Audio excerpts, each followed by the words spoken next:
بسم الله الرحمن الرحيم الحمد لله رب العالمين وصلى الله وسلم وبارك على النبي الكريم. Chers frères et sœurs en islam, assalamu alaikum wa rahmatullahi wa barakatuh. Nous sommes revenus grâce à Allah subhanahu wa ta'ala pour terminer le thème concernant Dua.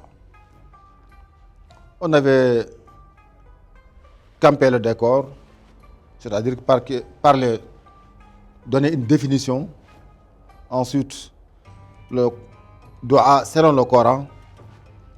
On avait même donné un exemple de Zakaria et d'Ibrahim alayhi salatu wassalam.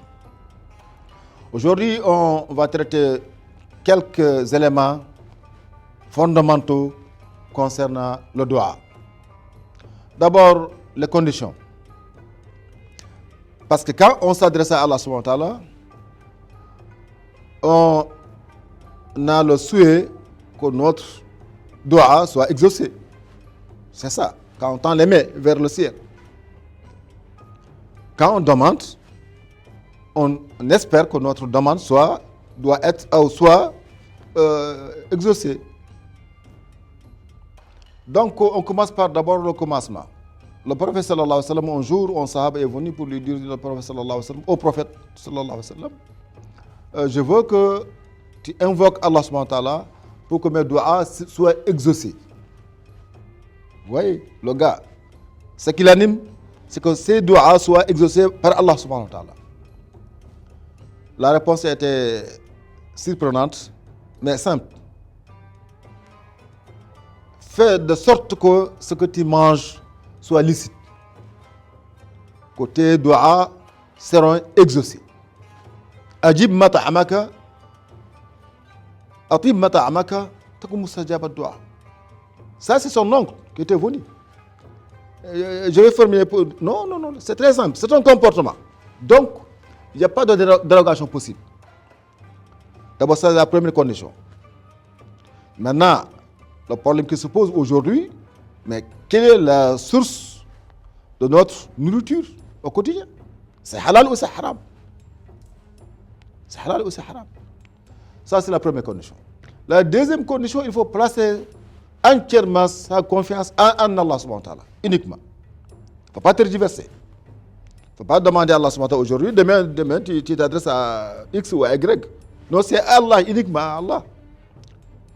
Donc, il faut d'abord savoir qu'on s'adresse à Allah subhanahu wa ta'ala, l'omniscient, l'omnipotent, qu'on peut appeler tout à tout moment, partout, quel que soit le besoin. Les Sahaba s'adressaient à Allah subhanahu wa ta'ala, quel que soit le besoin, même en manquant de sel. Les Sahaba s'adressaient à Allah subhanahu wa ta'ala pendant leur prière. Donc ça, c'est fondamental. C'est-à-dire que se rappeler qu'on s'adresse à Allah subhanahu wa ta'ala et que notre dua sera exaucé par Allah subhanahu wa ta'ala. C'est-à-dire que être confiant, on ne demande pas à Allah subhanahu wa ta'ala en tergiversant, en hésitant. Possible, c'est pas possible. Non. C'est lui, il détient tout. Ces magasins restent remplis. Donc, il faut d'abord régler ce problème-là, remplir cette condition-là. Avoir intention, avoir conviction ferme qu'Allah subhanahu wa ta'ala va exaucer. Maintenant, comment? Ça, c'est pas mon problème.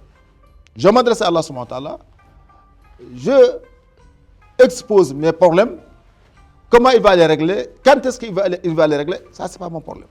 C'est pas de mon domaine. Donc, je laisse ça entre les mains d'Allah subhanahu wa ta'ala. Troisième condition, c'est de ne pas formuler des doigts qui peut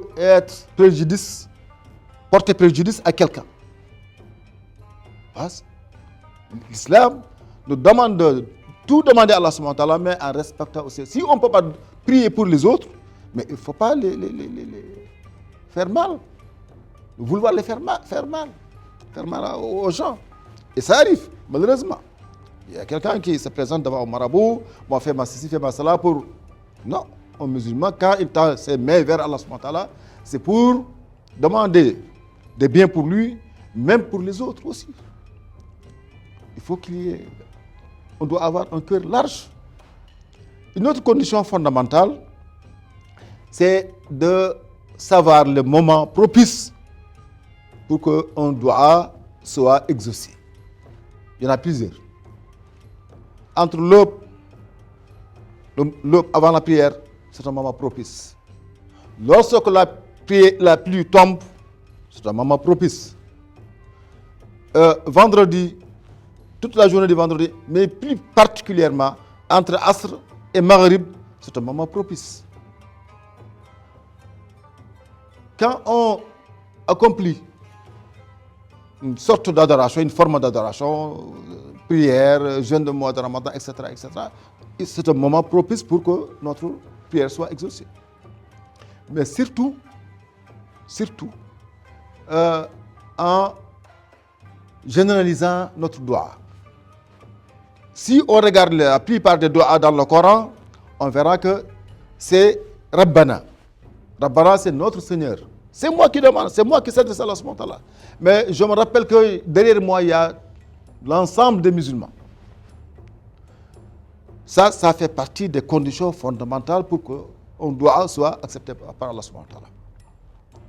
Et il ne faut pas se précipiter. Il ne faut pas être trop pressé. C'est-à-dire que dire que j'ai formulé des doigts hier, avant-hier, non, tu continues. D'abord, c'est une forme d'adoration. Deuxièmement, tu t'adresses à Allah subhanahu wa ta'ala. Troisièmement, c'est Allah qui donne. Nous, on ne maîtrise pas cette partie-là. Donc, jouons notre partie.